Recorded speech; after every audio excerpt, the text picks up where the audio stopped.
Le livre du prophète Michée. Michée vivait dans un petit village nommé Moréchet, dans le royaume de Juda, au sud, à peu près à la même période qu'Ésaïe.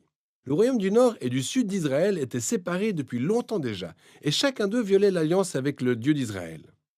Michée a donc prévenu que Dieu susciterait le grand méchant empire d'Assyrie pour conquérir le royaume du nord et dévaster Jérusalem. Il a également prévenu que par la suite, Babylone causerait des dégâts bien plus considérables. En accusant Israël, Michée, comme tous les prophètes, parlait de la part de Dieu, ce qu'il exprime au chapitre 3 en ces termes. Mais moi, grâce à l'Esprit du Seigneur, je suis rempli de force, du sens de la justice et du courage. Je peux faire connaître leur révolte au peuple d'Israël. Et la majeure partie de ce livre concerne les accusations et avertissements sur le jugement de Dieu prononcé par Michée contre Israël.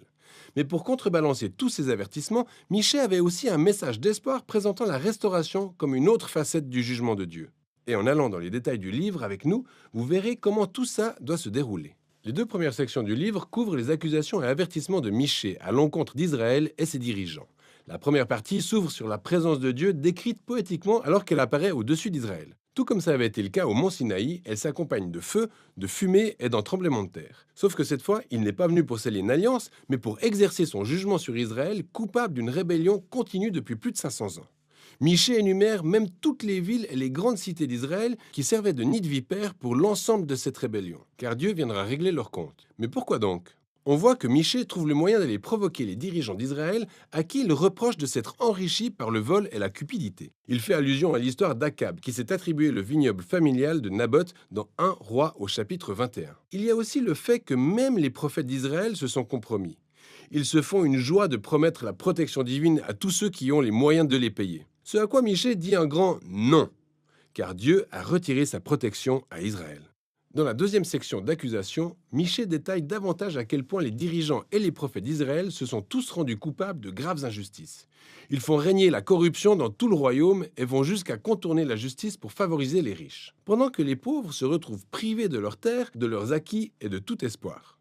Chacun de ces aspects constitue une violation des lois de la Torah, qui qualifie d'illégal le fait de vendre des terres appartenant aux familles, même si elles sont pauvres. On découvre donc que le jugement de Dieu s'exécutera sous la forme d'une nation violente qui viendra non seulement détruire le royaume du Nord, mais aussi Jérusalem avec son temple, qui sera réduit en cendres.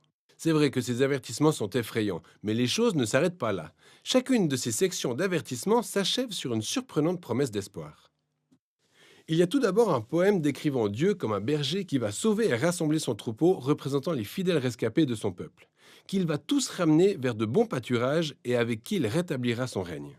La deuxième section d'avertissement reprend dans sa conclusion cette image du temple détruit de Jérusalem. Une situation qui, selon Michée, n'est pas définitive, car un jour, Dieu procédera à la restauration de son temple qu'il comblera de sa présence et la ville, quant à elle, sera peuplée par les rescapés de son peuple. Ainsi, le plan de Dieu est de faire d'Israël le point de contact entre le ciel et la terre, afin que toutes les nations affluent vers Jérusalem où Dieu sera définitivement établi roi des nations et il instaurera la paix sur la terre. En se basant sur le plan initial de Dieu, il devient clair que ces deux derniers poèmes d'espoir sont vraiment significatifs.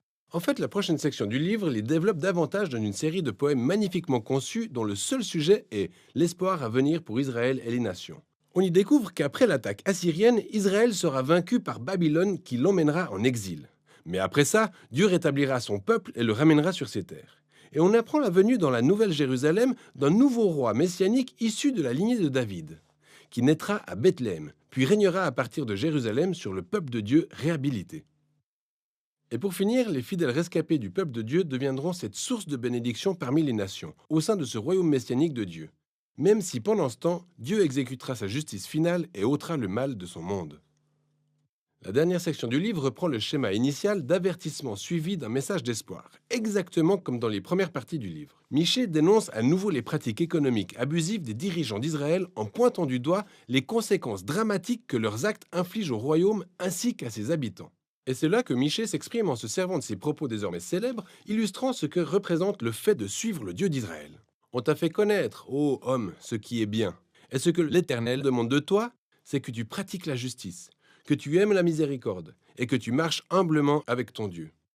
C'est tout le contraire de ce qu'a fait le peuple d'Israël, et aussi la raison pour laquelle il court à sa perte. Et pourtant, le livre se conclut sur une assez forte note d'espoir. Israël est représenté par un individu assis tout seul en pleine situation de disgrâce et de défaite, ce qui illustre clairement la destruction et l'exil d'Israël. Cet individu s'attend à la miséricorde de Dieu, qu'il supplie Dieu de l'écouter et de lui pardonner. Pourquoi donc? Pourquoi Dieu devrait-il écouter et pardonner un peuple aussi infidèle et rebelle? Eh bien, le poète fournit deux raisons. Tout d'abord, il soutient que c'est la nature de Dieu. Quel Dieu est semblable à toi, qui pardonne les péchés et pardonne la rébellion? Il sait que la miséricorde de Dieu surpasse de loin sa colère et son jugement. Et la deuxième raison qu'il donne est que Dieu tient ses promesses. Il dit donc, tu témoigneras de la fidélité à Jacob, de la bonté à Abraham, comme tu l'as juré à nos pères autrefois. Et ces mots sont les derniers du livre. Ils sont une allusion aux promesses de l'alliance de Dieu faite à Abraham et à sa famille dans le livre de Genèse, où il promet de bénir toutes les nations par le canal de la famille d'Abraham. Mais pour réussir à devenir une source de bénédiction pour les nations, Israël doit d'abord être fidèle à son Dieu. D'où cet incessant va-et-vient entre le jugement et l'espoir, présent dans le livre de Michée. Si Dieu va bénir les nations à travers Israël, c'est qu'il doit juger et triompher du mal au milieu de son peuple. Mais son jugement est paradoxalement ce qui génère l'espoir, car l'amour et la promesse de l'alliance de Dieu surpassent la méchanceté humaine. D'autant plus que son objectif n'est pas de détruire, mais de sauver et racheter des vies. Ou pour citer les dernières lignes du livre, Dieu prend plaisir à la miséricorde. Il aura encore compassion de nous. Il mettra sous ses pieds nos iniquités. Il jettera au fond de la mer tous nos péchés.